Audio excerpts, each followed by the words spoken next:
Ladies and gentlemen, it is now time for the Honest to Goodness podcast with your host, Tony Ray. A pirate walks into a bar with a paper towel on his head. The bartender asks, "Hey, what's with the paper towel?" The pirate says, "Arr, I've got a bounty on my head." Dad joke of the week. Justo. Every week I ask you to live. This week I ask you to stop living in fear, stop living in ignorance, and start living with a grounded moral compass. Richie Phillips. So he's like, I'm not cutting this mustache because we need to reshoot. You're going to have to figure it out. So they ended up having to CGI his mustache. And I don't know, like, this is a meme because it cost Warner Brothers over $200 million in CGI. Big money, big money there. Mustache money. And Marvin Scott. That'd be cool. It'd be cool to see Mickey Mouse break some ankles occasionally. Yeah, exactly. I mean, they'll do something creative with that, I feel, you know. Without further ado, welcome to the Honest to Goodness podcast. All right, good morning and welcome to season 2 of the new podcast. Instead of Justo's Best Podcast, it is now the Justo's Best presents the Honest to Goodness podcast. And we are super excited for a brand new season. Lots of new and exciting guests, artist spotlights, new games, and lots of fun. And I am joined this season, as I am always, by my 3 best friends. Give it up for Marvin Scott. What's happening, Justin? What's happening, fellas? What's going on, buddy? We got Richie Phillips. Hey guys, glad to be back. It's been a long time. Oh yeah, and Tony Ray in the house. Yeah, buddy, it's showtime. Showtime, we are back. Well, fellas, I'm glad to be back. There's been many weeks in between our last recording, so instead of best part of the week, let's go best part of the month this week, and then we'll get back on the track with best part of the week. So whatever your guys' highlight was. Marvin, what was the best part of your month? Best part of my month, honestly, was being able to honestly reach out to a lot of those friends still during quarantine and, just keeping in touch and, stepping up and speaking out and really discovering those people that were with you, really having some really deep conversations. And so it helped me enjoy the summer a lot better. It's helped take some of the sourness off the summer. And this month it's brought a lot of positivity. It's helped, me see the silver lining and everything that was bad. So I'm happy to be back with you guys, and I'm excited, and I'm just ready for what's ahead. That's great to hear, man. I'm glad your summer's getting better, and we got lots to look forward to now. We got season 2 rolling here. Richie, what was the best part of your month, man? Yeah, I wasn't too honestly ready for the month, so I'm just going to have to be very frank about it. So listeners who don't know me too well, you're in for a treat. Best part of my month was just getting back onto the dating apps, to be honest. It's been a while. I can't go see these people, but I took a break because when it first started in March, I was doing the dating app thing and I was talking to people. And as you can tell and know, everyone was all like, let me just talk to people because I got something to do. So I actually had to make a spreadsheet. I'm really unveiling who I am. I made a spreadsheet to keep track of names and things like that. And it got pretty crazy. So I got stressed out and I stopped doing it. But this month I kind of returned to that, not the spreadsheet part, but it's been nice to really interact with people again. I'm single, I live by myself. So it's just nice to really get out there and get back on the horse, so to speak. And, I have a lot of potential dates lined up. I'm going to do some video dates again. That's what I was doing. So I'm looking forward to that. Wow, that's intense right there. The spreadsheet and all, huh? I like it. The best part of my month, I'm going to shoot back to last weekend, 4th of July weekend. Got together with the fam. All the family got together, so that was great. We ended up going to Bobby and Kevin's house.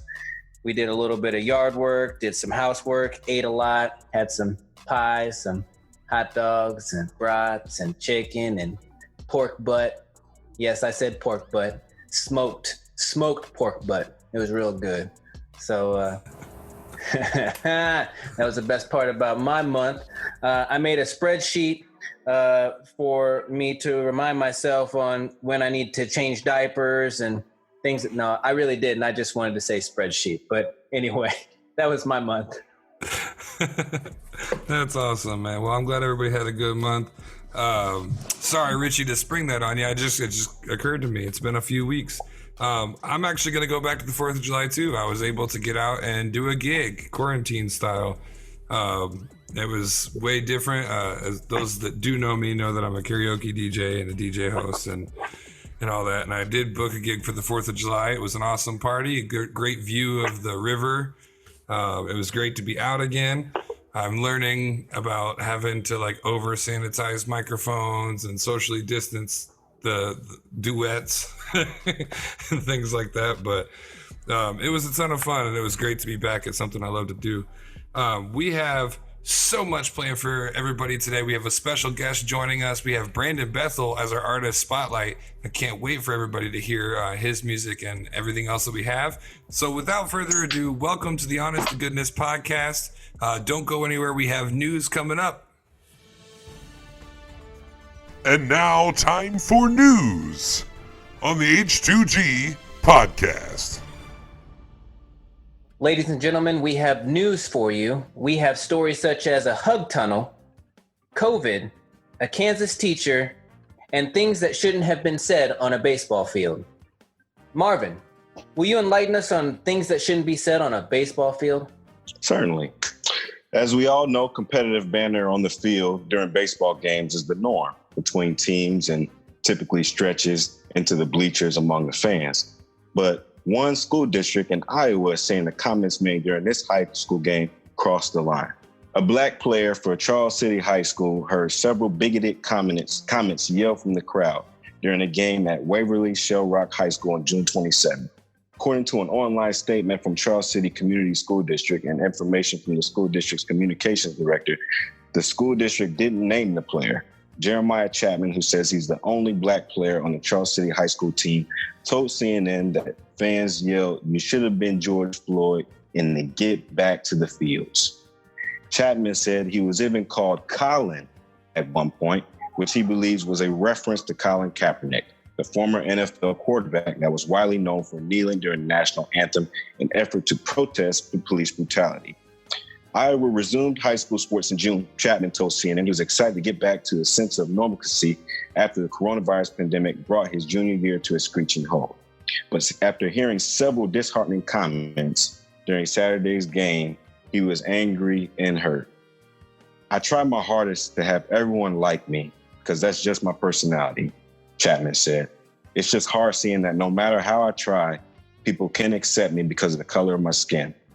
Chapman's mother, Keisha Cummings, told CNN that she wasn't at the game, but was flooded with mixed emotion when her son called and told her what happened. "I was angry because as a parent, I feel for him. I don't think that they were doing it because they were racist. They think that they were doing it from a competitive standpoint, and they used racism to get underneath his skin." Tony, as we hear more and more stories, owners, comments, even circulating from collegiate sports to high school sports, racism on and off the field is still prevalent. There seems to be no consequence for the fans.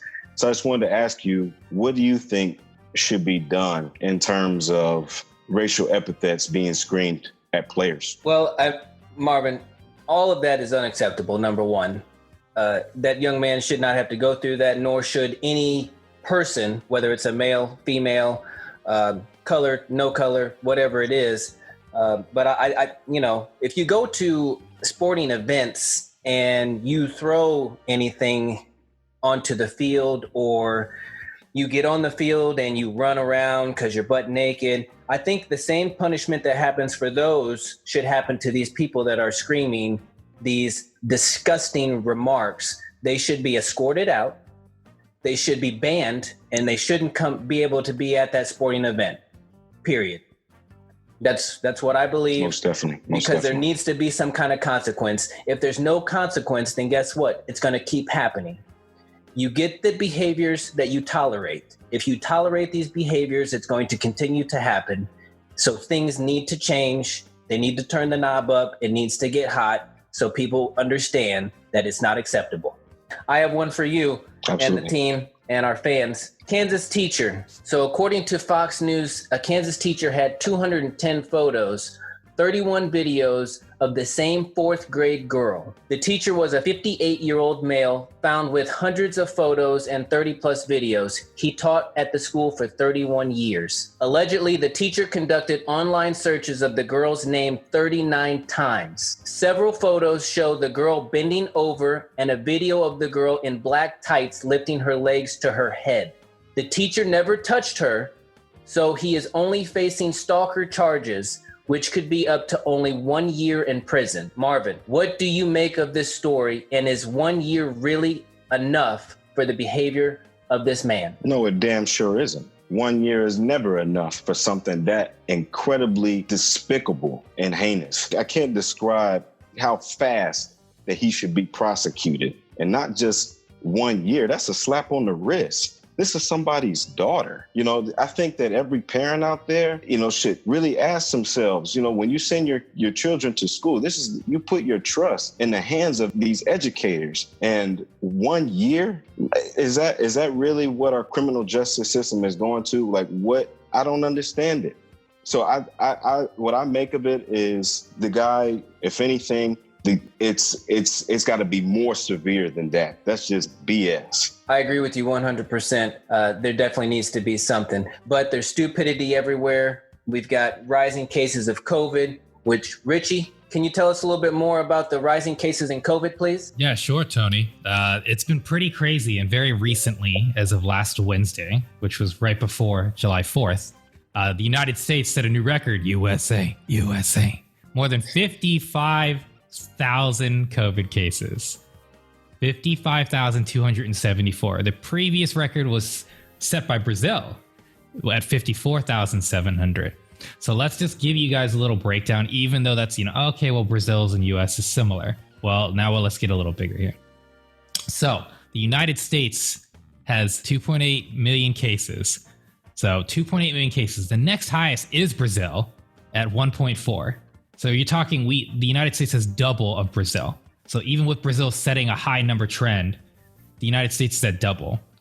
Brazil's the second highest at half. And then Russia rounds it off at 660,000. So we absolutely have the most cases. Our deaths right now are at 128,000 deaths. Brazil is second at 61,000 and the United Kingdom at 44. So we are top of the food chain across the board, which means our president is not doing a good job, and our states and governors are not doing a good job, quite frankly. So we're not in a great spot. It's not getting better. As a matter of fact, Vanilla Ice was recently going to do a performance in Texas and had to cancel it due to how bad Texas infections have been getting. And the state of California is also doing something interesting. Los Angeles is going to start doing $250 fines and $50 fees. So $300 if you're not wearing your mask and you get caught by the police. So Justin, what can the country do at this point? We are literally topping the world in these cases and these deaths. I just had a really great conversation with a good friend of mine that got, heated and lasted hours, honestly, about this very topic. And it boiled down to an individual level, because we're not going to change the policies ourselves. Even just voting, it's not going to get it done. It needs to happen. You need to be voting and you need to be making the proper decisions when it comes to that and be a responsible American as far as voting goes. But people are going back to the normal, comfortable, and not making the changes that they need to make to stay safe, to keep others safe. It's not just a matter of, you're not worried about catching it. Or honestly, I've heard people say that. Honestly, I hope I go ahead and catch it and get it over with. That's fine. But if you're out and not wearing a mask and not wearing gloves, not washing your hands and spreading germs around, you're affecting other people. And you got to think about the elderly, you got to think about the children. Individually, you need to think about your habits and the things that you're doing and make sure that you're not endangering yourself and others, because the virus is real and it's continuing to grow. And if you just get complacent with it, then You're going to be a part of the spreading of it. It's interesting you brought up Brazil.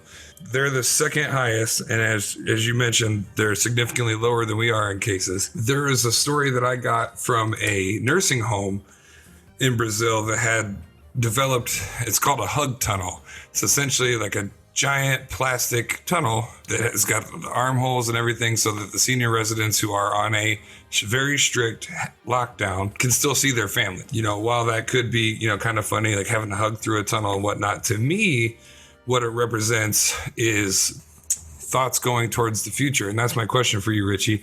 With the rise and fall and these crazy numbers, like 55,000 in a day, cases turning up, do we need to expect more of these inventions to become part of our norm? One would hope. And I don't say this to be denigrating, but Brazil is considered, you know, a third world country, right? Now, don't be wrong. They're the largest economy in the South America, but they are a third world country. And kind of going back to what you just said, part of my issue, not with it being a third world country, it's very innovative, but more importantly, it's future proofing, like you just mentioned. And to a lot of the people, particularly as we just mentioned in America, and for a lot of people, particularly in the Midwest and the South, who clearly aren't taking this seriously, it's not so much endangering yourself. You're endangering other people who could get exposed. Alrighty. Make sure you stay tuned. We've got The Wire coming up next. We've got For Real, The Up and Up, and our Artist Spotlight of the Week. Hot off the wire. Hot off the wire this week. Hot off the wire. Hot off the wire this week. You fellas ready for this? And now, H2G presents The Wire. All right, guys, it's that time. It's time for The Wire, where we talk about sports and what's going on in the world. I'm going to send it over to Richie. Richie, what you got for us? Hey guys, I actually want to talk about this. Super excited. This has been a long time coming and I hope it pans through. The Washington Redskins are finally doing a thorough review. Because let me repeat that, the Washington Redskins, it's disgusting behavior. I would equate it to the New England Patriots being like the quote unquote white skins. That's the only way I can think of it, honestly, guys.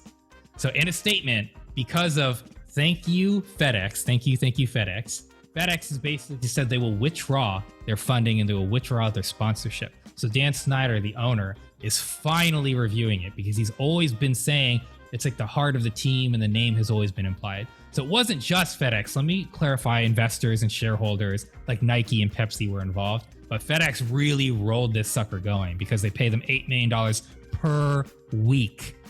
So big deal. Redskins name is changing. And I'm going to throw this right off to Tony Ray, as a matter of fact. Tony. Yeah, I mean, it's good. I'm glad that it's happening.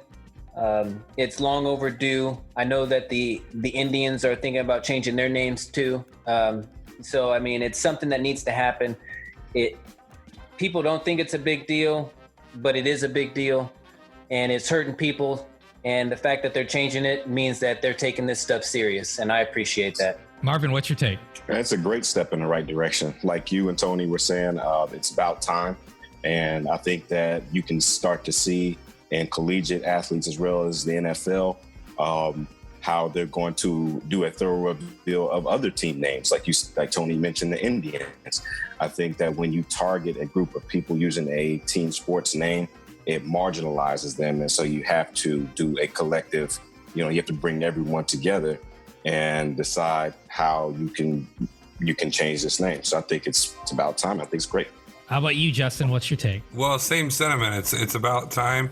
I think, to me, this is a testament to all those that are like, okay, well, what's the protest really going to do? What are you going to accomplish? This is what you accomplish by making an example of racist behavior and how this is such a deep and systemic issue.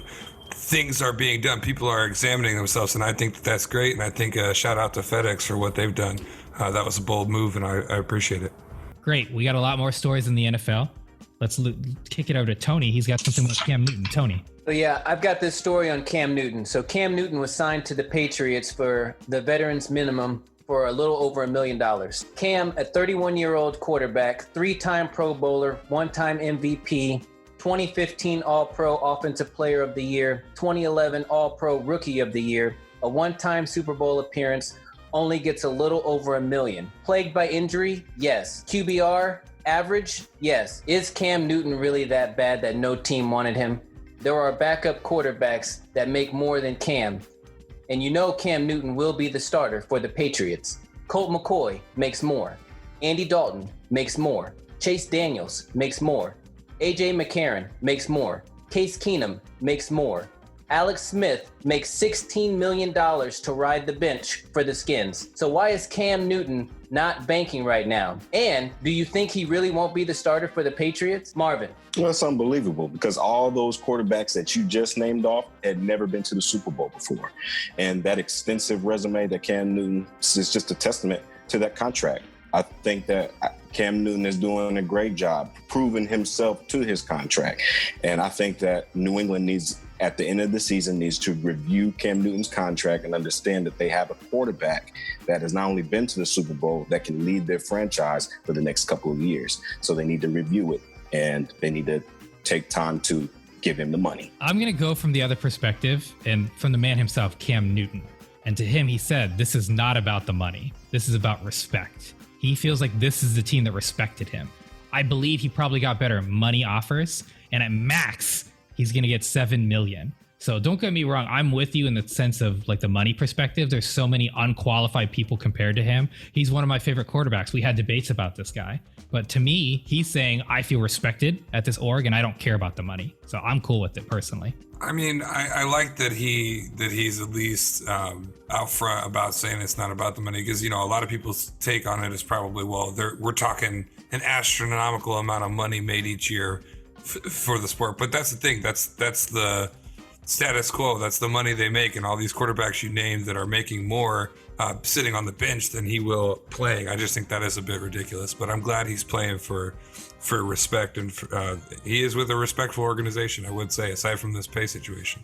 All right, we're going to stick with the NFL. Marvin, I know you have a story. I do. Ex-NFL player Congressional Burgess Owens said there is no black anthem. GOP candidate for Congress in Utah blasted the National Football League for its decision to air the black national anthem before the season. He went on to say there is no black national anthem, and that he said, quote, "Why does it feel like the country is trying to segregate again sometimes?" He tweeted on Thursday. The league said that every voice will be played before the Star Spangled Banner prior to all games. I understand the expression now that people point out the problem rather than the solution. Well, I want to say here, fellas, Mr. Burgess Owens is the problem. When you look at the lyrics in those songs, when it says lift every voice, look at the history behind that song. That song was written from one of the first founders of the NCAACP.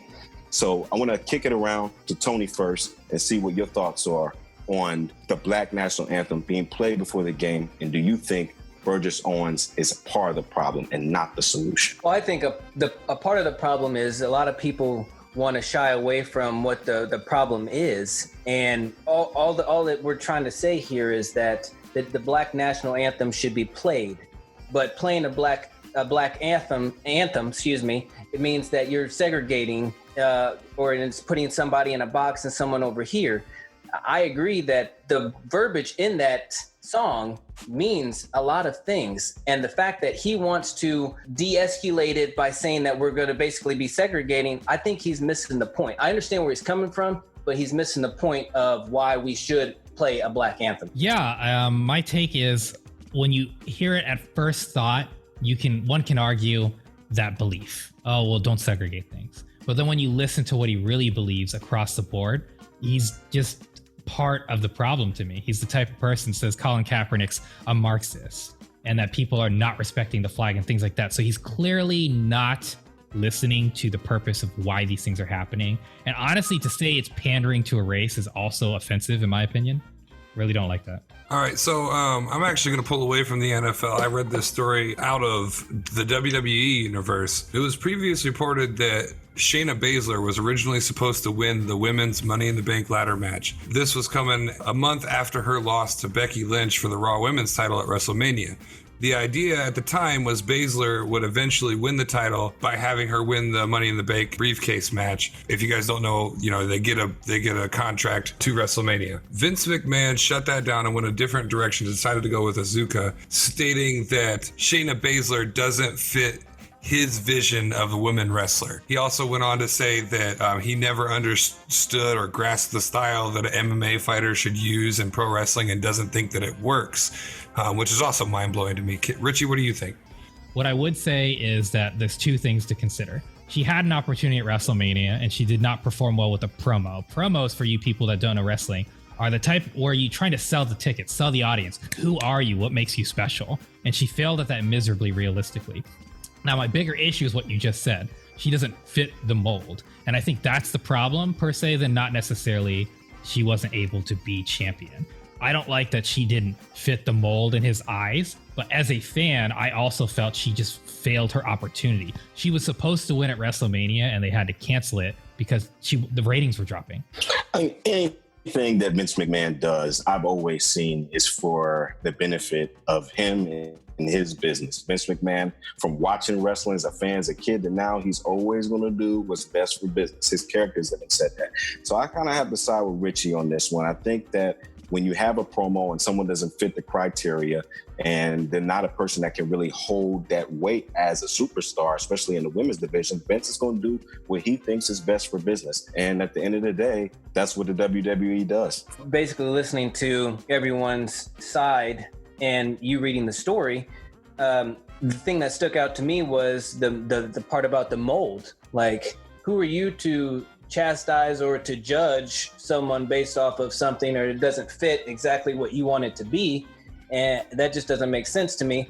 The fact that she actually had a shot and she didn't take it, according to Richie, that's another story. But Vince McMahon has always been dirty to me. Always. Don't go anywhere. Coming up, we have our special guest joining us. We can't wait to introduce her to you and play Game of the Week and go into For Real segment. You're listening to the Honest to Goodness podcast. Your love feels like the greatest of all time.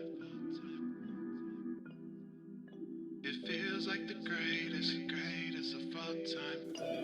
Your love feels like the greatest of all time, all time, all time, the greatest of all time. Baby, loving you is so amazing.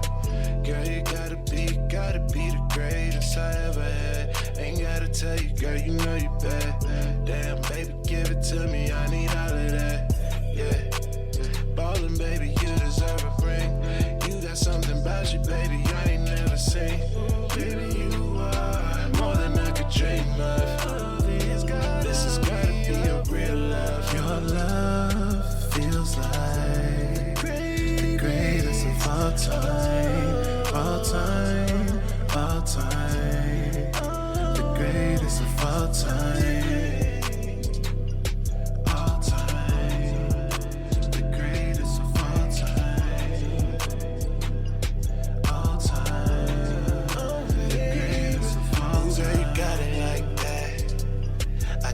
Be 100. I'm sprung, girl. You got me any way you want it.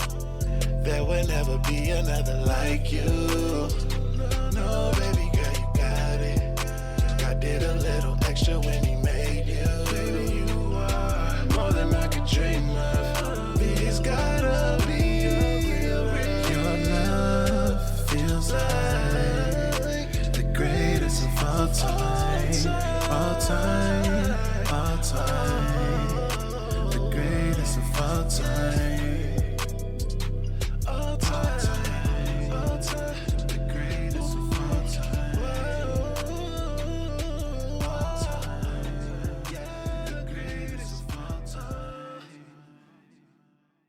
Ladies and gentlemen, I would like to introduce you to the rudest person I know, Christy Jane Wenning. How you doing? Good. How are you? Good. She has been one of our most vibrant listeners and one of the most mean people I've ever met in my entire life. But I don't think our guests know you too well outside of Tony. So could you introduce yourself? Christy, tell us about yourself.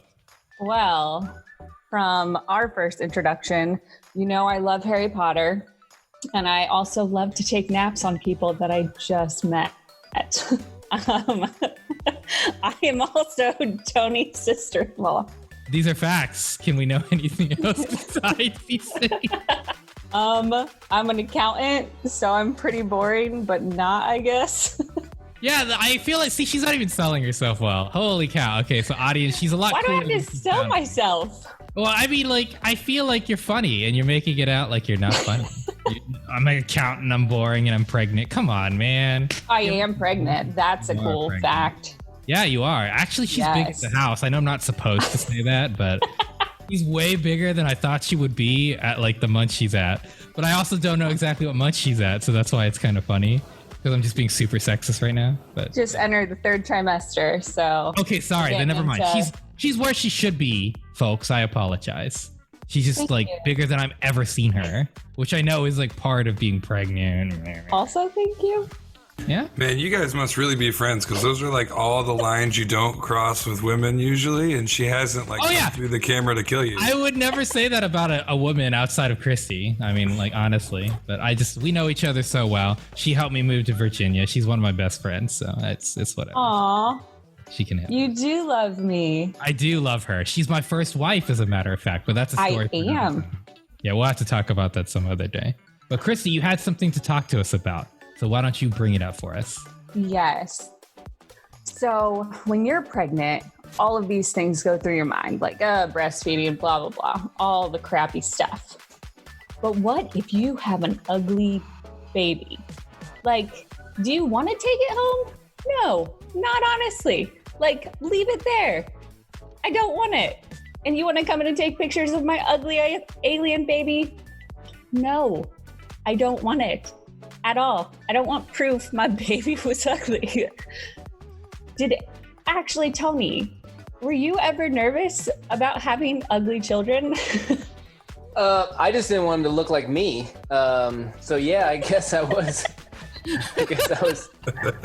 I guess I was pretty nervous about, having an ugly baby. But number one, I wanted the baby to be healthy. Number two, I wanted the baby to look more like Carrie. And number three, if it didn't look like Carrie or me, it needed to look like Marvin. I would also like my baby to look like Carrie. She's gorgeous. He is a very lovely lady, for sure. Christy and I talked about this years ago, so it's funny to think about, like, she's thinking about it again. But in all fairness, I'm on the same page with her. I'm a very shallow person, as you found out from like the beginning of the show at this point. So let's just let it ride. But yeah, I don't think I could handle an ugly baby. I think there's a lot of things, like, not that I could tolerate a bad, evil, awful child either. I'm not trying to say that, but like, it would be extremely challenging for me to have to look at my baby and be like, what went wrong? Because I would hope whoever I'm with is like what Tony's saying. Like, Carrie's gorgeous. Like, I would hope if I had a baby, it would be with someone who it's like, all right, they get their features in like the trope of maybe my last name, but I want to make sure if I take a photo of the baby, it's not going to be ugly, like Christy said. I'm looking over at Marvin. He looks so confused because he doesn't, there's not a world where his baby will be ugly. So he's not. No, he doesn't understand. He doesn't understand what we're talking about here.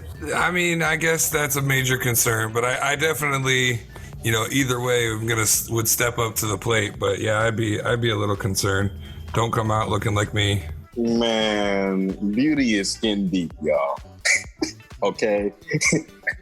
So there's no such thing as an ugly baby because if we all look at our baby photos from a long time ago, all of us weren't looking right at some point. So, I mean, we got to be a little fair when it comes to this question. We got to be a little fair. I mean, that's just me. So I feel like every baby should have a fair shake. Marv, you killing me. That's like the most privileged thing I ever heard. He's a good-looking person, and he's like, come on. Not about this. Everyone on this show is good-looking, so we were all some good-looking babies. Actually, you got a little brown right here, Marvin. You got a little brown. That's okay. That's all right. I'm already brown. So anyhow.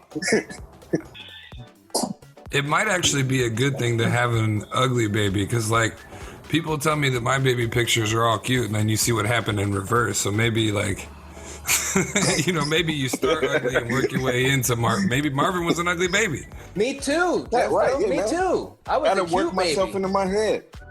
I had it growing in my head. Like, I didn't have hair when I was a baby. I don't have hair now. So it just answers your question. All right, so I actually looked up some things here. So the fear of having an ugly baby is not uncommon. Here are the top 5 things women during pregnancy fear, according to bellybelly.com. Number 5, that their partners no longer desire them. Number 4, baby talk. Having a baby is all they think about, therefore baby is all that they talk about. Number 3, that they will miss working. Number 2, that the scan will bring bad news. Number 1, that they're really not pregnant. So until they see the ultrasound, they really are in denial about being pregnant. So my question is for Christy, where do you stand on these questions? Do they hit close to home or are they way off? Oh, well, the first one, we weren't actually attempting to make it happen. So that was exciting. It was You mean you weren't- the opposite side of the scan. Like, we don't necessarily expect it because it shouldn't really be there. I really shouldn't say that. But it's so true. It is so true. Well, I think you need to elaborate a little bit because like you had measures in place so that way you wouldn't be pregnant. Oh, yeah. I got a IUD put in. If you're a guy and don't know what it is, it's a fun process. It Isn't it hurts copper? real bad. What? No. What kind of ice? Was it copper? No, it was the Mirena, so it works real good. So 1-star review from Kristen. no, you had to pass a pregnancy test before you get this thing put in. So apparently I was too early to get it put in or to have it like detect that I was pregnant. And then they put it in and then I was pregnant. So I went through all the pain for nothing. And I'm going to go through the pain again in 9 months. Well, 3 months now, but yeah, good times. Good times. But number 4, the whole baby talk. Have you guys ever unfriended someone because they only posted pictures of their babies? Yes, I have. I knew it. I totally knew you had. I have not because I don't get on Facebook. And plus everyone that I know is pretty much pregnant now because that's where we are at 35. That's fair. It's just like, to me, parents out there, I don't care how you feel. I just don't want to see only your baby. Your Facebook page is you. You know what I mean? Like, tell me what you doing. Like, send photos of the baby, sure. Like, it's birthday, sure. And I shouldn't say it, but their birthday, sure. Their big events, totally get it. They're looking cute, cool. Guess what? I'm sorry. They're not looking cute every day, so stop doing it. Like, please, or I will unfriend you because that shit just gets on my nerves. It's on my news feed. Your boy is trying to eat lunch and just see what his friends are up to, and all I'm seeing are babies over and over and over and over and over. You know what? What's gonna happen in 15 years when your baby's a teenager? Then you have nothing else to talk about. Come on, man. You still have a life. It is not just on your children. You can and should be trying to do things with yourself and your wife or your husband, and you should be able to like be a person. You don't have to just give up everything. And like, that's what drives me nuts is I know they don't, like my sister, good example. Her and Jordan still do things, but she's somebody I'm putting on blast. You wouldn't know that if you look at her Facebook.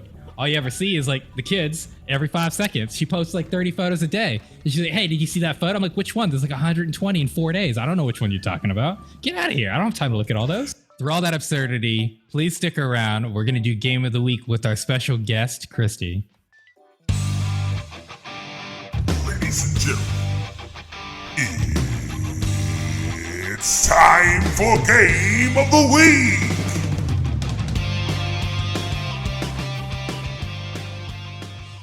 All right, what's going on, everybody? It is time for Game of the Week. Well, guys, I kind of was talking with everybody, and I guess our favorite game from last season so far, anyway, our favorite game so far has been this or that, the lightning challenge questions. So with our special guest, Chrissy, here, and with you guys, I think it's time that we bring back a little this or that challenge. What we're going to do is we're going to have 30-second rounds for the first round, and we're going to pin Richie against Chrissy, and we're going to pin Tony against Marvin, and the winners will face off in a 15-second showdown. You guys ready for this? Born ready. Born ready. You know it.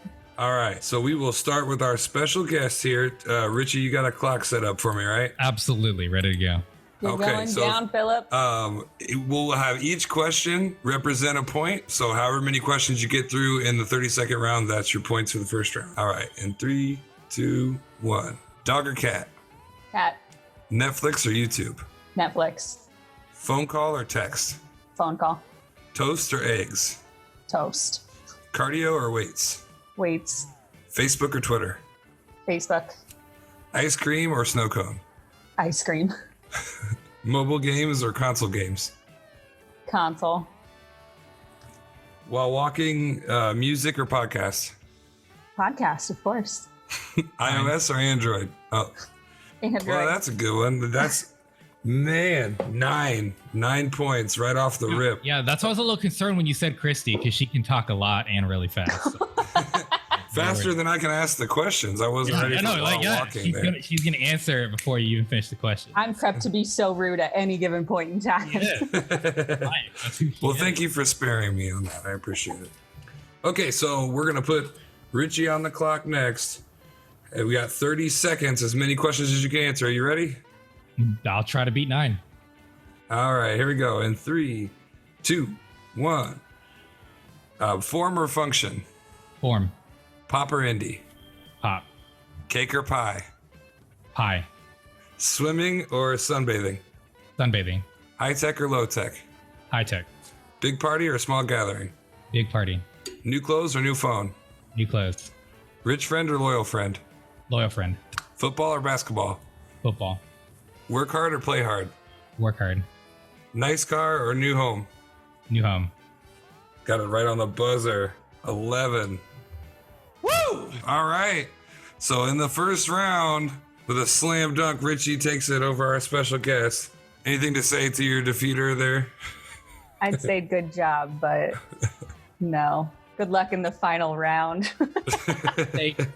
I would say something nasty to her, but I love her too much. She can smack talk me all she wants. But Aw, love you too. I will say that Christy had 9 and Richie had 11. So 9-11, that's a shout out to my wife. Oh, there we go. All right, so with Richie going on to the finals, we need to find out who he'll be facing. Up next, we have Tony Ray versus Marvin Scott. You guys ready? Ready? Yep. All right, Tony, we're going to start with you. All right. Okay, here we go. We'll start in 3, 2, 1. What's worse, laundry or dishes?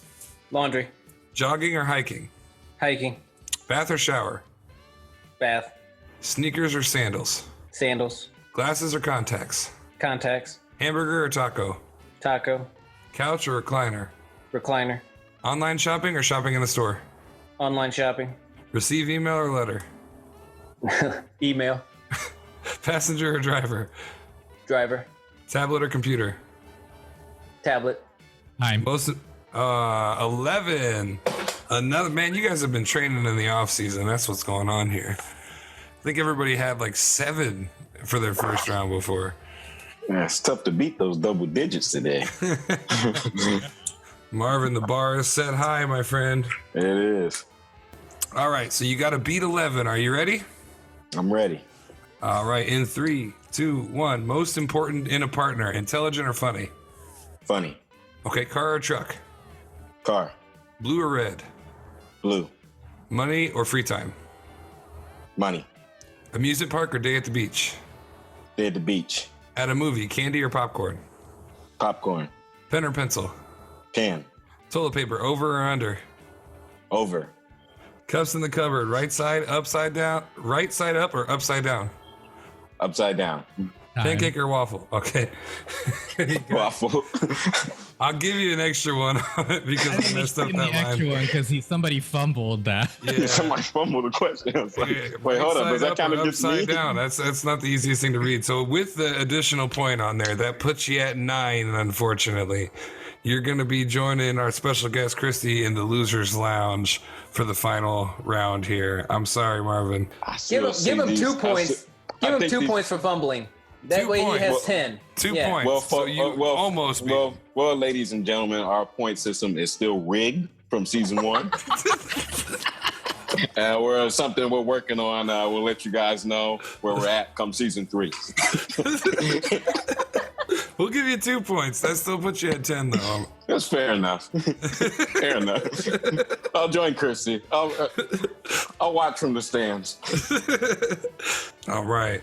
We've got Tony Ray and Richie Phillips. Both of you guys are no strangers to this competition. Are you ready for the championship, for the Anything Championship? I'll explain what that is in a minute. I think that we know how this is going to end like last time, but go ahead. All right. 30 seconds? 15. We're going to go down to 15 seconds for this round. And I'm going to tell you guys now, the winner is not only winner of Game of the Week, but this season we have something called the Anything Championship. Those who may have listened to Justo's Best back in 2012 might remember the belt, but it can be challenged by anybody at any time.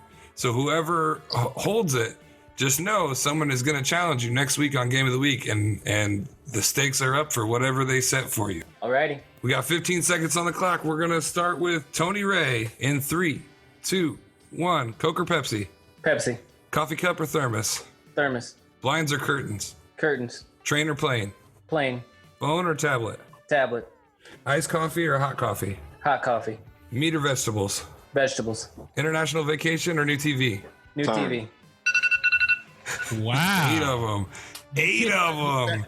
You can't do better than 8 in 15 seconds. Like, that's 1.75 seconds per question. Oh, man. I don't think I'm going to be able to win that. Please. Please. Justin, you have to talk real quick. I'm going to try my best. All right, we got another 15 seconds on the clock there, Marvin. You got it. This is for all of the marbles. Richie, are you ready? I am ready. Here we go in 3, 2, 1. Save or spend? Save. Honesty or feelings? Honesty. Coffee or tea? Coffee. TV or book? TV. Movie at home or movie in the theater? Movie at home. Ocean or mountain? Ocean. Horror movie or comedy movie? Time. Oh, with 7. So close. And the new and first Anything champion is Mr. Tony Ray. What do you got to say? I did it! Finally! I didn't win at all for season 1. I finally win season 2. I want to thank my mom. I want to thank my other mom. I want to thank you guys. Without you, I wouldn't be able to do this. It's a treat. It's a true treat to be able to stand here in front of you and just wow. Thank you. All right, so that goes out to anybody that wants to challenge the new champ, Tony Ray, or any of you guys and Christy here in the studio that want to challenge Tony Ray for the Anything Championship. You can let us know on the website or in the comments below. That does it for Game of the Week. Don't go anywhere. We've got For Real coming up next. 2 elderly men sneak out of a nursing home to attend a heavy metal festival. Yeah, buddy. Can't make this stuff up. State population to double by 2040. Babies to blame. For real? Oregon man driving stolen car crashes into woman driving another stolen car. Oh my God. What?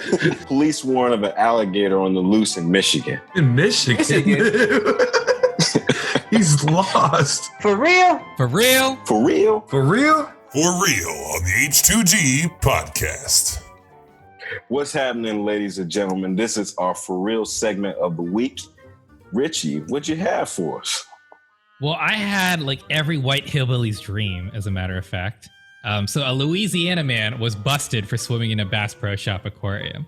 Like, this guy straight up was in like shorts and flip-flops, and he just fully clothed climbed up the aquarium, started swimming. And then on the way out, almost tripped because like there's this tree thing he had to climb up to. And he just gets up out the aquarium and walks away. And you know what I actually think is really funny is he returned to the store later and he got arrested. Like, I don't know why he would return to the store. Like, it's one thing to just do it, but he returned to the store and obviously got arrested because they know the guy. His name's Kevin Weiss. So, Justin, as someone who formerly used to want to do this, what's your take on this story, man? I have been by that pond a bunch, you know, as a kid, and I always was like, man, That would be awesome to swim with those giant fish, but I grew out of that. I don't know. I couldn't see myself at this point walking into the store with that mission in mind. But it would have been hilarious to be shopping there that day. That's for sure. So everybody's getting put on lockdown a different way, country to country. And in the Philippines, it's pretty strict. They're enforcing quarantine lockdown in a whole different way. I'm looking right now at a picture of Darth Vader on a little dinghy boat being paddled in, and they've got relief packages, but they're putting people on lockdown dressed as Darth Vader and stormtroopers. I thought that was kind of awesome. You know, I wouldn't be happy about having to be locked down, but it's kind of a cool way to to enforce it. Richie, what do you think? Yeah, no, I mean, this is about as dope as it gets. Like, I don't know how else to describe it. I would love to see Darth Vader being paddled by some random person as he just sits there and says, like, put your mask on. You know what I mean? Like, that's basically what this is just like the officials are enforcing it through being, I don't know, Darth Vader and stormtroopers. I'm not sure if there's anything outside of that. The article doesn't really elaborate, but way more innovative, way more funny, and honestly a little more topical for people. So I'm all for it, man. I would love to dress up as Darth Vader and like get on a bicycle and ride around and be like, you know, mask on right now. So from what I understand, the villagers really appreciate it, and you know, it's just a feel-good story. A little silly, but that picture's awesome, and I love it. Speaking of innovations, a mother of two believes that drinking smoothies with a shot of sperm have helped boost her immune system as helping prevent coronavirus. Tracy Kiss, 32, says that she has not had a cold or flu for 3 years because of her concoction, which is made using donations from her boyfriend and takes 3 shots a week. Tracy, a personal trainer from Asbury, said, "I have found a free and vegan-friendly alternative method to boost the body's immune system. You don't always have to do it in the pharmaceutical medicine, but it is much better for the body to drink something that doesn't contain chemicals." Now, Christy, I'm going to get a reaction from you here as a mother-to-be. Do you believe that this is an alternative to fight off coronavirus for all mothers out there or mothers-to-be? Oh, well, I certainly wouldn't do it. First of all, men are notorious for having a man cold. So why would I go through the extra trouble to do that? And 3 shots? Like, 3. Why? And how? Did you say her boyfriend or boyfriends? Her boyfriend makes the donation. 3 shots a week. So I wonder how old her kids are. Has she been doing this? I would assume she'd vouch for the kids and say they're very healthy as well. I was thinking more along the lines of, has she been utilizing all of his sperm for the smoothies, or how old are the kids? So you have stuff left over? Yeah. Like, how does that work? Like, All right, so this whole thing is acidine. It's crazy, but I did what any person would do if they're trying to figure this stuff out, and so I Googled it. So this is what Google says. It says, most spermicides have an unpleasant taste, but will not usually harm you or make you feel ill. However, it is advisable to avoid swallowing excessive amounts. If you are concerned about feeling ill following swallowing some spermicide, you should seek the advice of a healthcare provider. Ma'am, you need to seek the advice of a healthcare provider and probably a psychiatrist. And that's just my take. Tony, spermicides kill sperm. Oh, Not sperm. my bad. That's why when he was saying spermicide, I was like, wait, we should let him. Wait, let me go back. Anything in a condom that kills the sperm. Oh, yes. Oh yeah, like how close to jacking off do you have to drink this sperm? Because it dies. mm-hmm. Yeah, Oh, for sperm, it says you could just drink as much as you like. You won't get sick. Yeah, exactly. Thanks for clearing that up, Christy. You heard it here. You can tell. Honest to goodness. We call each other out. Hey, you're wrong. Look it up. I looked it up. You can drink as much as you like, ma'am. Oh, This shit. is by far the best story ever. Oh, I learned something too. I love it. All right, ladies and gentlemen, that is our stories as we have them. Join us next week on episode 2 on Honest to Goodness of For Real.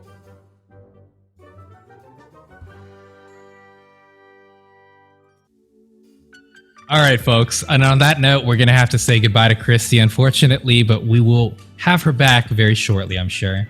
We got some stories to talk about, like how we got married and how that whole story happened. So, Christy, any last words for the audience? See you soon. Really? What else do you want? I can only be so rude for so long. So there is a limit to it. There is a limit, clearly. There is. She's just I trying go to to look sleep like she's sometimes. nice. Like, She wants to make sure she comes back. She's like, let me just walk on some thin ice here. Yeah. I'm trying to tell the audience right now because she acting totally different right now. I know who she is. I'm a delight. I don't know what you're talking about. Oh yeah, you know. Side note. My mother actually does love her, and I don't know why. She met her once, and she was like pretending Twice. Now. Wow. Oh, my bad. Richie didn't even want to invite her to the wedding. I didn't want to invite her to the wedding. No, that would not have went well.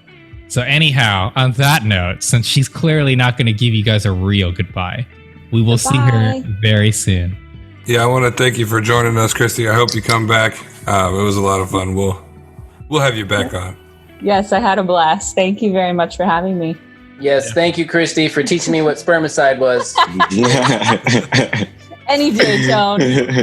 Any day. Great having you on the show, Christy. Thanks for the laughs, Marvin. No problem. Anytime.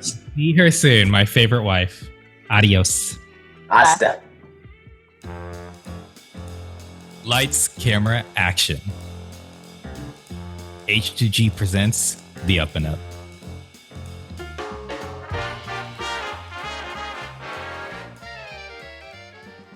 Ladies and gentlemen, it is my pleasure to welcome you to The Up and Up, formerly Entertainment with me.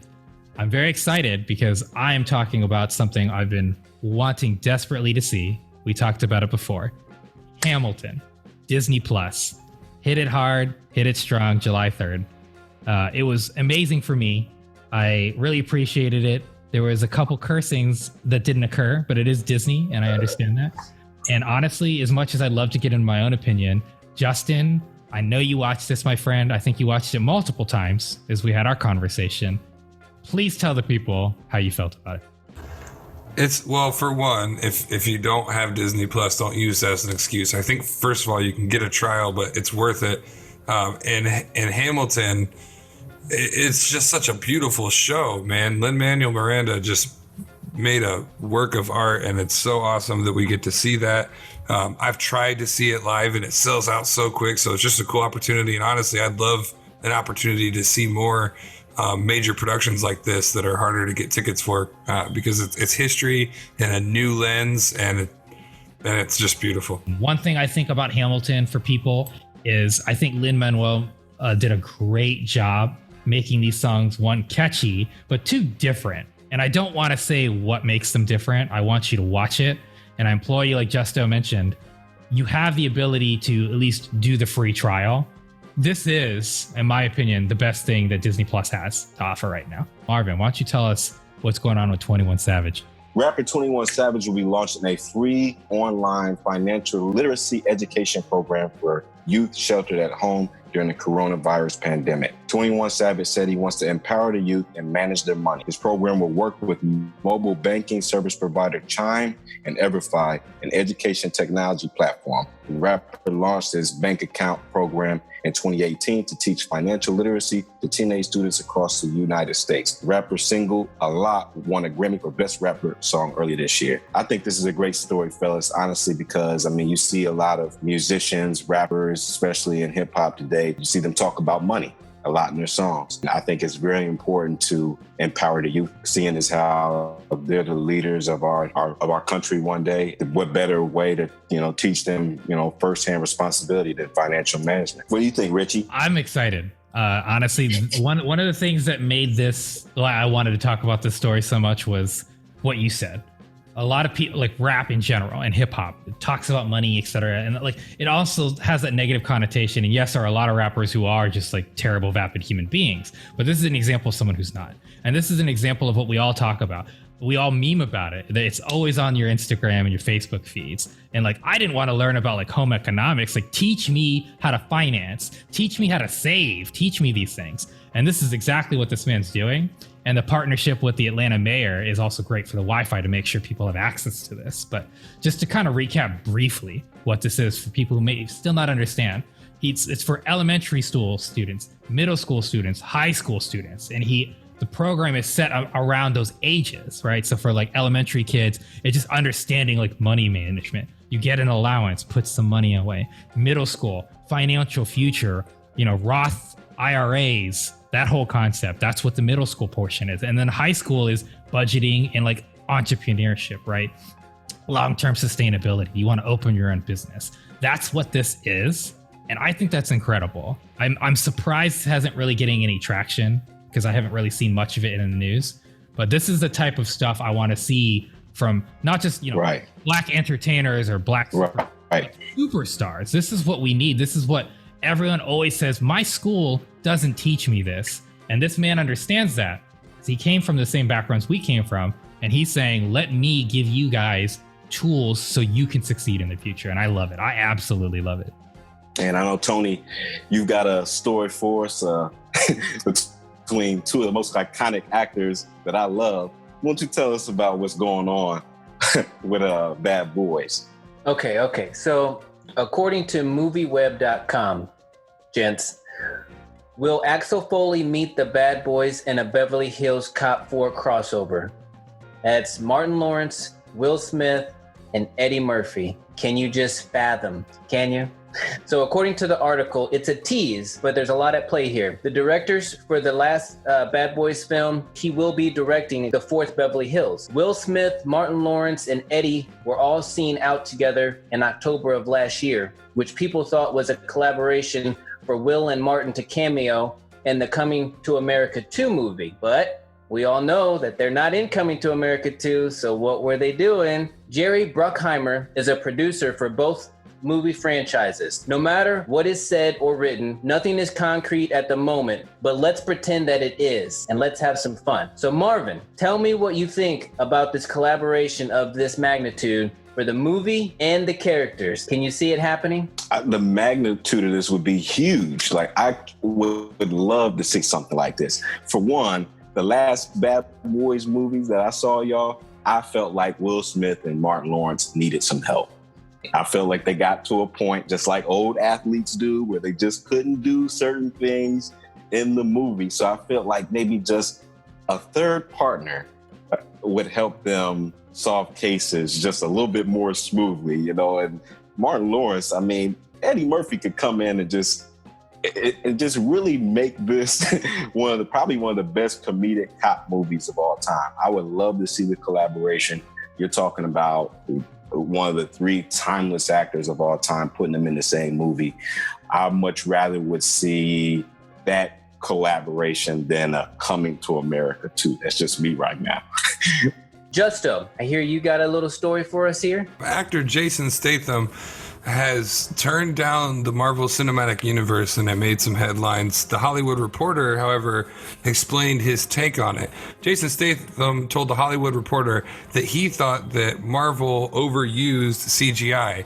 He said, and I quote, "I could take my grandma and put her in a cape and they'll put her on a green screen and then they'll have stunt doubles come in and do all the action. Anybody can do it." To me, this seemed like an odd reason for Jason Statham in particular to turn down the Marvel Cinematic Universe, as we've seen what that can do for people's careers, given that he was in movies such as, the Fast and the Furious franchise. I can think of Crank and The Transporter that were obviously done with some movie magic, not all done with, while I respect him as a martial artist and stage combat in particular, I think he's kind of leaning hard on this. What do you think, Tony? Well, you hit the nail on the head. That's pretty much what I was going to say. I mean, let's look at it like this. You just turned down making money, because let's not pretend Marvel's going to make you some money. So whether you think it's realistic or not, if you don't want to do it for the money because it's not realistic, then you need to also do some back check, because in 2018 you did a movie about a supersized shark, right? The Meg. You did Fast and the Furious, which, like you said, needs some little bit of magic, but all your movies, they're not realistic. You think that 55-year-old men that used to be able to cut throat in their 20s can take down terrorists and expendables today? No, they can't do that. They got arthritis. They're in wheelchairs. They can't even move around. Let's be realistic here, Jason. What's realistic is you just missed out on some money. That's all I got to say. As a follow-up question, do you think that the superhero franchises, I mean, obviously the two big ones, Marvel and DC, do you think they need to lean towards more realistic, or, you know? I mean, that's what they are, guys, right? They're this fantasy of something astronomical happening to somebody, whether they're bit by a spider or they get chemicals knocked on them or whatever it is. Comic movies are what they are. They're this out-of-world thing that happens in the universe that we still haven't even been able to reach, to see what's beyond the Milky Way galaxy, to actually see it. So, I mean, it gives us a fantasy, it gives us a dream, it gives us a way to break out. So, that's what those movies do to me. I know there's no realistic to it, but I'd like to think that one day, somebody could be a Spider-Man or what. I mean, Bruce Wayne, he doesn't have superpower. He just has money. Is it realistic? Absolutely. Who's the guy that owns Tesla? Elon Musk. Yes. He is like a real live Tony Stark, if you think about it. He's got all this money. He can buy all these gadgets. He doesn't have the iron suit, right? He doesn't have the Iron Man suit, but he has the capabilities to build it if he wants one. He's a real life Tony Stark. So yes, is it far-fetched? Not really for those kind of people. Actually, guys, I've met Elon Musk a couple times. I can't say why. I signed some NDAs, but he's actually an asshole. But nonetheless, he is a real-life Tony Stark, and I'm looking forward to more Up and Up next week. Tune in, guys.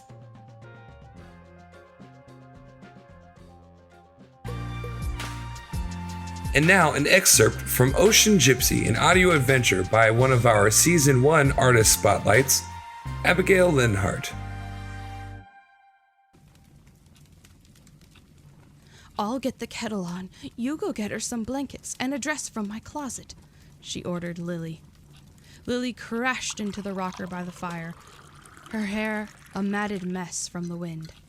She gaped at her friend, but when Edith didn't stop to acknowledge her horror, she did as she was asked. They laid the girl down on the old love seat and wrapped her up in blankets after changing out her wet sundress for a much cozier one. Edith took a brush to her tangled hair while ordering Lily to wash her arms and legs in warm water. "What are those?" Edith asked. Lily wiped the scales off the girl's legs. "Fish scales. She must have been in the water during the storm last night." "Are you sure they are fish scales?"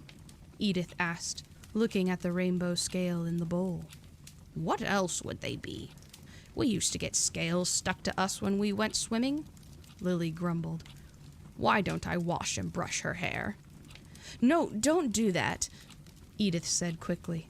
The girl's hair was thick, soft, and long. Brushing it would be wrong, like calming a storm at sea. She eyed the scales, then looked at the girl's face. Most girls are lovely, but this one had magic under her skin that Edith could not quite place.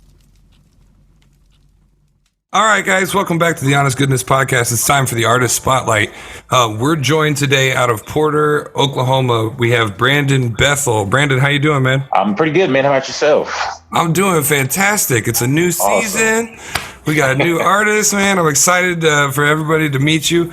I'm joined in the studio here with Marvin, Scott, Richie Phillips, and DJ Tony Ray. Guys, this is Brandon. Hey, Brandon. What it do, guys? What's up, Brandon? What's up, Brandon? Great having you on the show, man. Thank y'all for having me, man. You guys doing all right? Yes, sir. Good. Yeah. Doing good. We're very excited to have you as our first guest for season. Appreciate that, man. So, Brandon, you've got a strong Facebook Live presence, and you do a lot of shows on there. And I've been watching your shows, and I reached out to them, guys, and I was like, man, we got to get him on the podcast, and he was so gracious to respond as soon as the show was over, and we got it set up. So Brandon, the question I usually have for our artists is what got you into music, and how long have you been playing? Honestly, man, I tell people this all the time because they ask the same question, but I've been singing my whole life, literally since I was about 5 or 6 years old, started in school.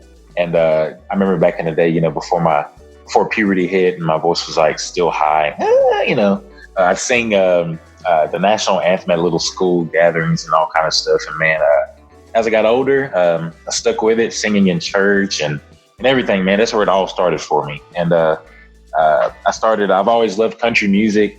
And I started just uploading videos of just myself singing. And somebody said, dude, add the guitar to it. So I'm like, I don't play the guitar. So taught myself a few things, and a couple buddies here and there showed me a couple little deals I can do. And for I guess 4.5, 5 years, man, I've been playing the guitar, singing, and doing the thing, man. So you would think you've been playing the guitar just as long. I strum around a little bit. But I definitely fit. When you go into ultimate tabs, there's an entire tab for campfire guitarists, and that's more so where I'm at. Oh man, yeah. Trust me, I'm just a singer that tries to play the guitar. Trust me. Well, it sounds great, Marvin. Appreciate it. Brandon, great having you on the show, man. And thanks, man. You mentioned you've been singing since you were a kid, and your love for country music already. I just wanted to ask you a 2-part question. Where do you draw your inspiration from when you write songs, and what's your favorite part of your process? I write songs, of course, that people can relate to, and I'm sure other artists will do the same thing. But a lot of my songs, especially the ones here currently that I'm working on getting recorded, they just come from things that I've either experienced or that I've seen happen. And we have social media and everything that's going on around us, man. It's easy to watch this, watch that, and just everything that's going on around you. And so you just kind of, sometimes with me, I'll get a tune or whatever. I'll just be picking around on my guitar. I'm like, oh man, that's a nice little tune I just put together there. And then so I'll start writing some words down, and I kind of put them both together. And that's kind of where the inspiration part of it comes from. So I always think, like, if I put out music, I think to myself, can I sit in the car or truck or whatever and listen to this on the radio driving somewhere? And I actually enjoy it. So that's how I try to write my music. So, hey, Brandon, first and foremost, wanted to say guitar is super hard. So kudos to you. It really is. I've been learning the classical guitar for like 5 years. Oh, man. But I've been doing it on my own, Right. like kind of what you're referring to. And it's brutal. Like, honestly, I wish I had more time from work to do lessons, Right. because it's incredible. I can't even imagine singing. So for people out there who are hearing he's a singer who's trying to like learn to play something while he's singing, that's challenging. Yeah, it definitely is. Kudos to you, because like, I really feel like a lot of people have that kind of like early adoption of the instrument. Right. So for you to do it at our age in our life, like that's super Right. challenging. So man, that's awesome. Thanks, man. For somebody who's just coming into music, like their first starter, how did you get into it, and what would you recommend to someone who doesn't know, whether it's music or any passion? What's your advice for them? Like I said, I've sang all my life, man. The whole music, like actually singing, started for me just singing karaoke at local little bars and stuff when I was in college. And I'd always go to karaoke, and I kind of made a name for myself. And they'd always say, we have Brandon Bethel coming to sing such and such. And I'm just like, oh, it's not a big deal. Stop it, guys. I'm just singing because I like to. Well, that's where it started. And then after a while, people were just in my ear, dude, do something with that. Do something with that. And I never listened. Finally, long story short, I started uploading videos of just me singing covers and whatnot. And, from there, it just kind of went on and played my first show with another guy, a buddy of mine, playing the guitar for me because I had no idea how to play the guitar. And my advice I'd give to people or just anybody in general just wanting to either start, I would just tell them, man, if it's something that you really want to do, you can't be afraid to do it, man. You got to fail in order to succeed. And you just never know. So you're inclined to do anything and just, hey, go full speed ahead. I mean, that's all I could really tell you. So Someone such as myself, no idea how to sing, can't do it, don't know how to hold a tune. Yeah. What's your advice learning that process? Because like learning how to hold a tune is kind of important, being in key and things like that. One thing I'll say this, God bless me, I guess, with an ear to hear sound and music. So the band I'm in, anything that I do, like I'm like, all right, I love harmonies. if I'm playing with somebody else on stage, like I'm the harmony person. I'll harmonize and everything. I just love it. So my advice, what I tell people, because I've gotten this question a lot, just listen to a track or your favorite song and try to hold that note that you hear in that song, or just different notes. Literally, like sing along to a track and literally like hear yourself and hear the person singing and match that note. And then after the song's off, let's sit in silence and practice that and just hold that key. And then you can always go your traditional do, re, mi, fa, sol, la, ti, do, So that's what I would give the advice for. So Cool. I feel like I got $20 of advice for free. Appreciate it. Okay, so Brandon, how you doing? Good, man. How are you? I'm doing good. Thank you so much. So you said band. So What's the name of the band? The band right now is the River's Edge Band. Okay, the River's Edge Band. Now, for you, do you have a favorite song, or is there a song that has a meaning that just, it sticks out to you and you love it the most, or is it just like your children, you can't really say that? I'll just go this route. My favorite original right now that I have is the one, it's titled Yesterday. And the story behind it is just pretty much a couple in a small town. Their idea of getting away from everything and going on around them is going back roading. Well, the last time they do go back roading, they get into a bad accident. She doesn't make it. So the guy is left to think about that. He has to ponder on it, and he's stuck in that town where it happened. And, he's trying to escape out of that small town where it happened. So that's what the song's about. So. Wow. I love country music because it's so in depth. It's like a mini movie.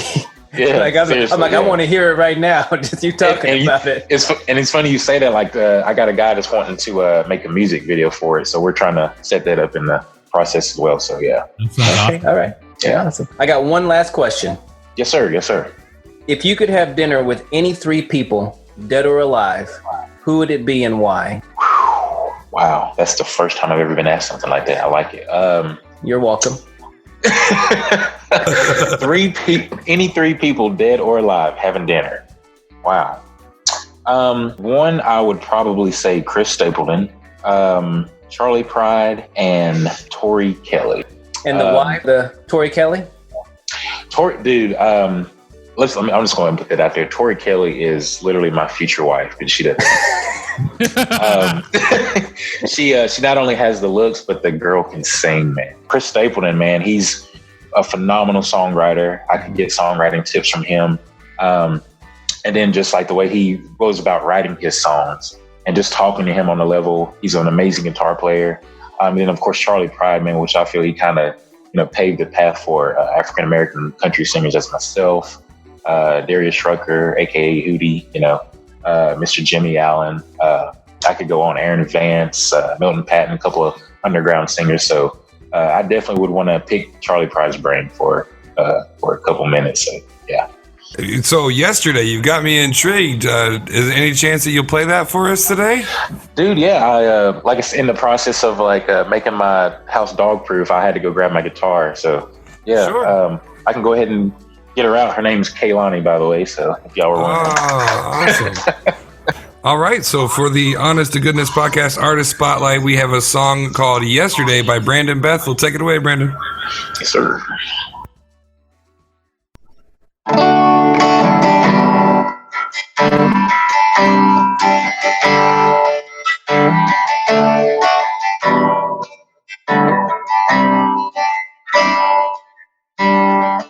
Go to turn that radio on, holding back tears. I'm driving my way out of this town, never returning here. Everybody come down with this. Is this a dream? Shotgun seat don't look the same. Baby, we were a team. So baby, come and rock and roll. With a damn kissing soul, pulling you in close. Never wanna let you go. Girl, your memory never leaves me. That'll never change. So come and rock and roll. Help me forget about yesterday.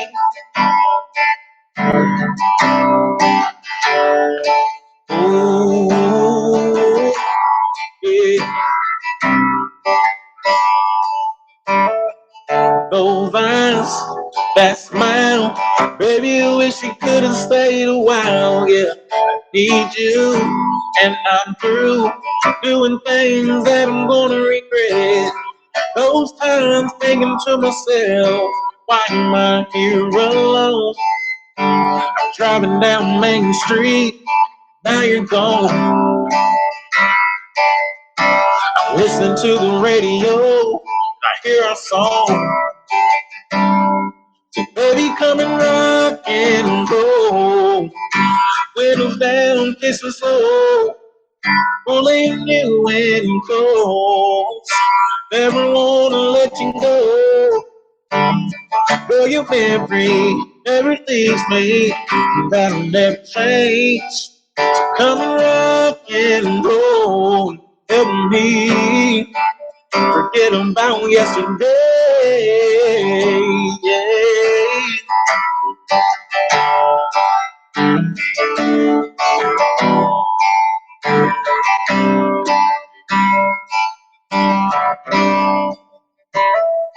Baby, come and rock and roll.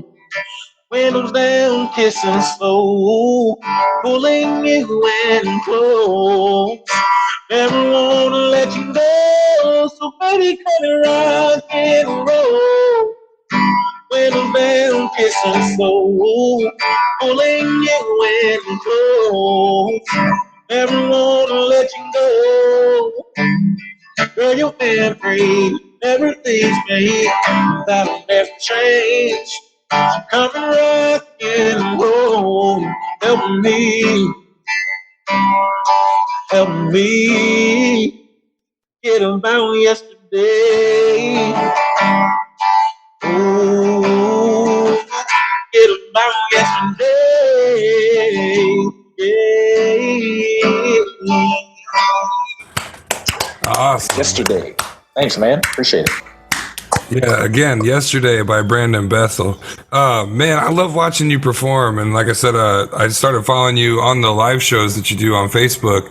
And that was one of the things that captivated me. I noticed, back to what you said for Richie, it's about having an ear for it and needing to hear it. We saw you take your headset off and get lost in the sound. And that's really cool. It's genuine to me. And that's something I really appreciate in an artist. Thanks, man. Yeah, your tone is awesome, man. I wish I could sing like you. That's why I was a little annoyed, but I appreciate the performance. It was amazing. Appreciate that, man. That's what I want to be able to do.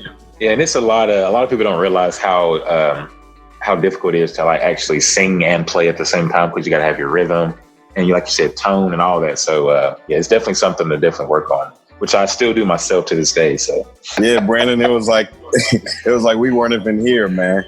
You got so immersed in the music, and we really appreciate that passion. And I think everybody during times like this, couples for sure would love to hear that kind of music. Going back to that question I first asked you, I can really see how you observe, that in your surroundings and put that in your music. I think it's dope. Right.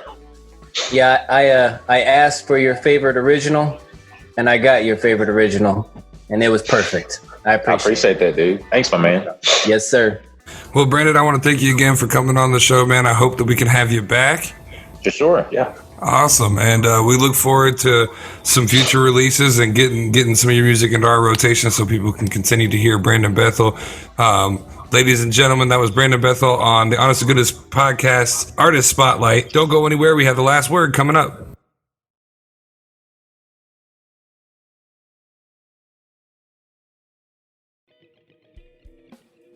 What's going on, everybody? My name is Brandon Bethel. If you're looking for any music or want to follow me or be a fan, man, it's much obliged and I appreciate it. You can find me on Facebook.com/Brandon Bethel, or you can follow the music page, Brandon Bethel / BB Guns 21. That's BBGUNZZZ,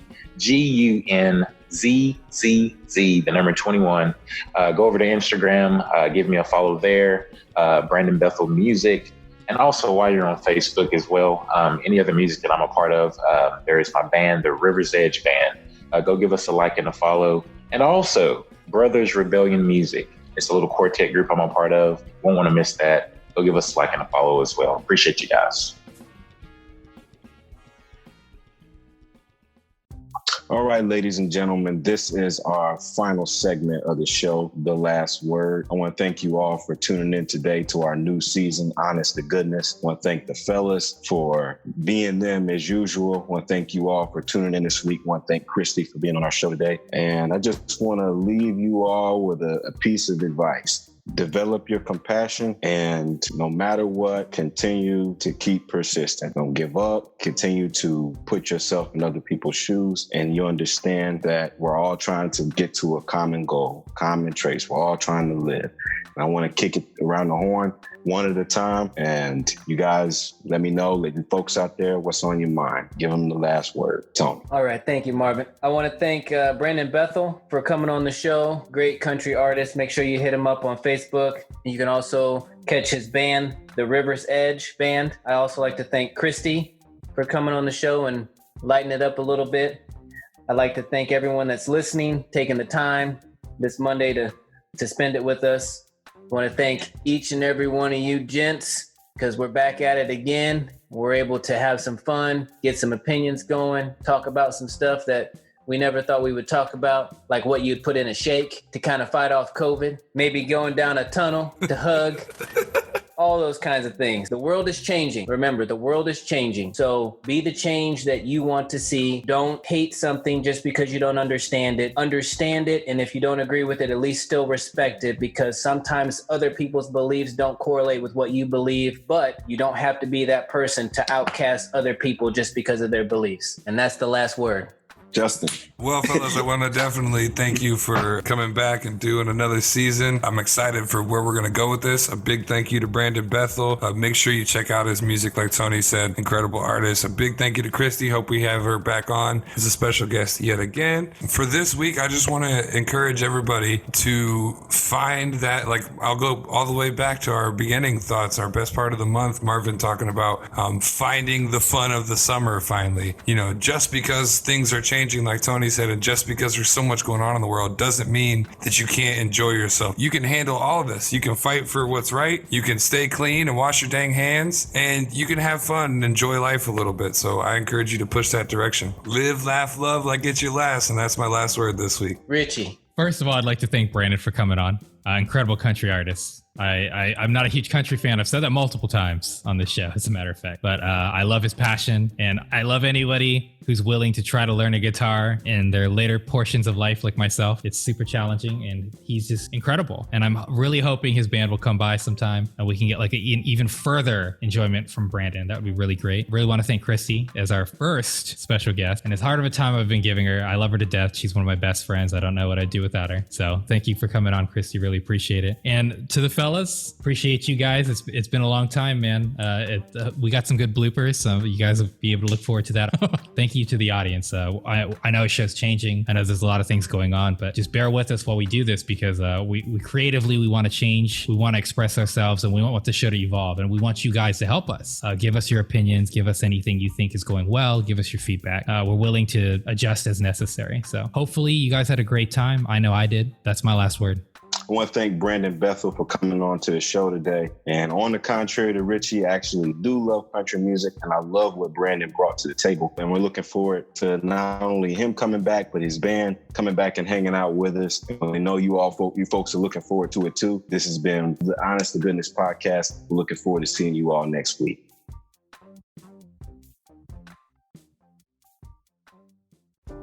This has been a Justo's Best production. Thank you for listening.